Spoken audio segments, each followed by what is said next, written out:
Clearwater Park, where the boat ramp is the halfway mark. So that's 4 miles if you stay on the trail. If you go through Doris Ranch, you can get about a 9-mile run by the time we're done. What I love about this place is you're running along this middle fork of the Willamette River, which really has never been seen by people until a year or so ago when they made this trail. This is where the divider comes off. This used to be the old mill race that went down into Springfield. So now what we're going to do, talking about old, we're going to go back and look at the last part of our series on 1968. This was done back at KEZI in 1993. So even it's dated, but so are you and me. So what do you care? KEZI TV, Eugene.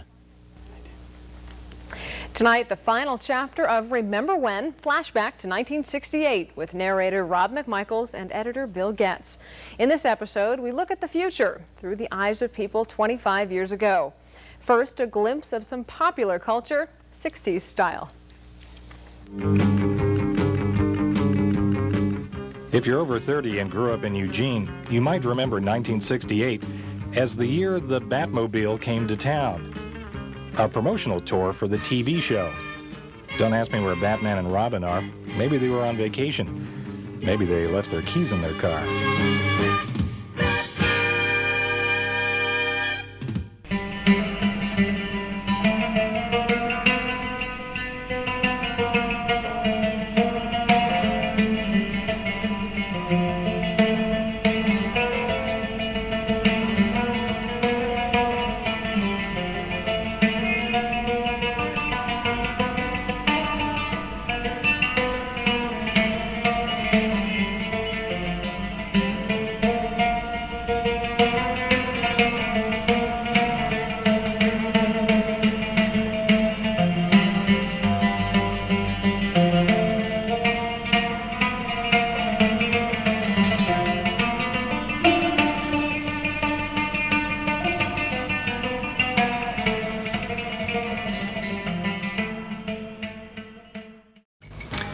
The 1968 home show announced, "The future is here."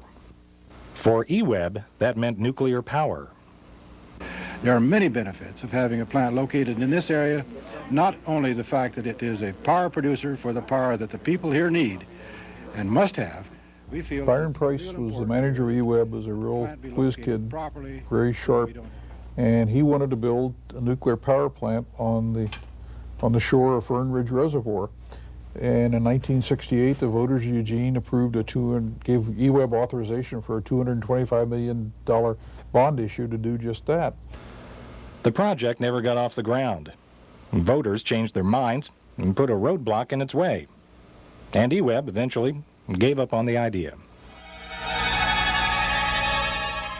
1968, the future is here. Clean energy, clean air. Did I say clean air?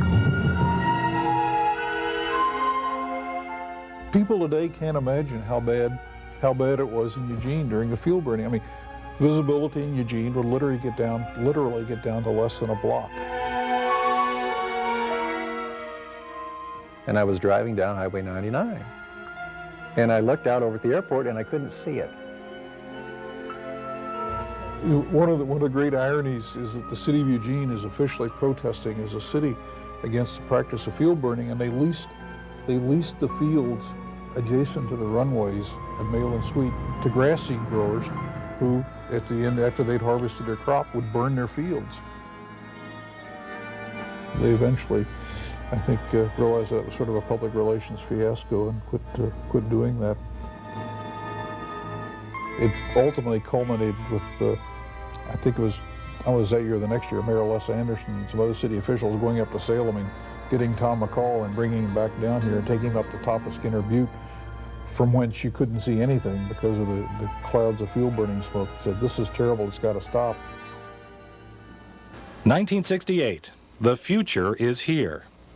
For the city of Eugene, that meant a downtown mall and something called urban renewal. And Dave Hunt was the man who was going to lead Eugene into urban renewal. Now, one of the main features of the plan last night was the organization of the retail into a shopping mall with major stores located on each end of this and closing traffic between 8th and 10th and generally between Oak and Charnelton. I think the mall was a great idea. What a lot of people don't remember is that the downtown urban renewal project was a whole lot more than the Eugene Mall. The mall was sort of the sex symbol of it, the thing that helped sell it to people. It got rid of the really rotting infrastructure. I mean, we still had combined storm and sanitary sewers downtown, and which meant that every time we had a big rain, the basements of all the stores got full of you-know-what. We are in the last hours of a harrowing, fearful, dangerous, and frustrating year. It must surely be recorded as one of the most dramatic years in the entire history of this republic. We need not leaf through the calendar's pages to remember. Our memories are green with 1968's terrible antitheses of agony and joy, of death and life, of despair and hope. We have had our contrasts, and now we might ask, have we learned from them? No, we never learned from the past. I mean, you know, it's we just keep going on making the same mistakes over and over, I think. Yeah, I wish I could have those 25 years over again. I think for a whole generation of people whose values were shaped at that time, that as a society we are better off. And history is whom we become. What happened yesterday becomes tomorrow. It is true. Here we are 25 years later, and don't we look swell?